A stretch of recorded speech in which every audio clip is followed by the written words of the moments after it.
નમસ્કાર, હું છું કેતલ અને આપ જોઈ રહ્યા છો CB24। મહારાષ્ટ્રના નવાપુર વિસ્તારમાં બર્ડ ફ્લૂના કેસોએ ચિંતા વધારી દીધી છે। વાયરસના ફેલાવાને રોકવા માટે લાખો મરઘીઓને મારી નાખવાનો આદેશ આપવામાં આવ્યો છે।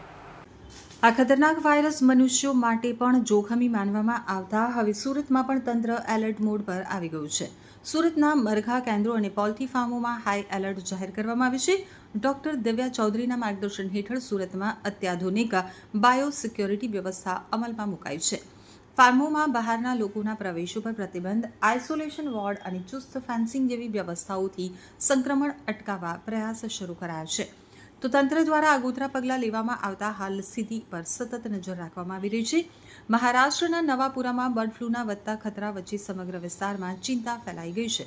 તો પ્રશાસને સંક્રમણને નિયંત્રણમાં લેવા માટે લાખો મરઘીઓને નાશ કરવાનો નિર્ણય લીધો છે। બર્ડ ફ્લૂનો વાયરસ માત્ર પક્ષીઓ પૂરતો મર્યાદિત નથી, પરંતુ તે માનવ સ્વાસ્થ્ય માટે પણ ગંભીર જોખમ ઊભું કરી શકે છે। આ પરિસ્થિતિને ધ્યાનમાં રાખી અને સુરત જિલ્લામાં પણ આરોગ્ય વિભાગ અને પશુપાલન વિભાગ એલર્ટ ઉપર છે। સુરતના વિવિધ પોલ્ટ્રી ફાર્મોમાં સઘન તપાસ શરૂ કરવામાં આવી છે।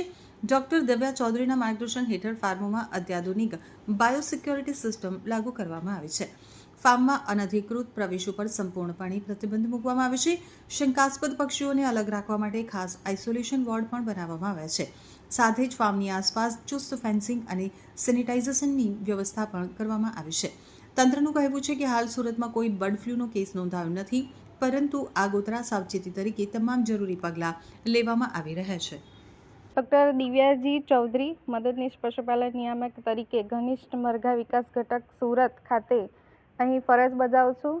અહીં અમે ફાર્મ ખાતે બાયોસિક્યુરિટી મેઝર્સ અંતર્ગત સાવચેતીના પગલાં રાખવામાં આવે છે। અહીં ફાર્મમાં સ્ટાફ સિવાયના વ્યક્તિઓનો પ્રવેશ પ્રતિબંધ છે।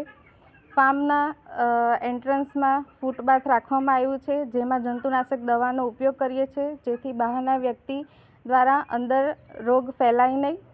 ત્યારબાદ અમે ફાર્મની ફરતે ફેન્સિંગની વ્યવસ્થા છે, જેથી બાહ્ય પરિબળો જેવા કે કોઈ અન્ય જાનવર અંદર પ્રવેશી શકે નહીં।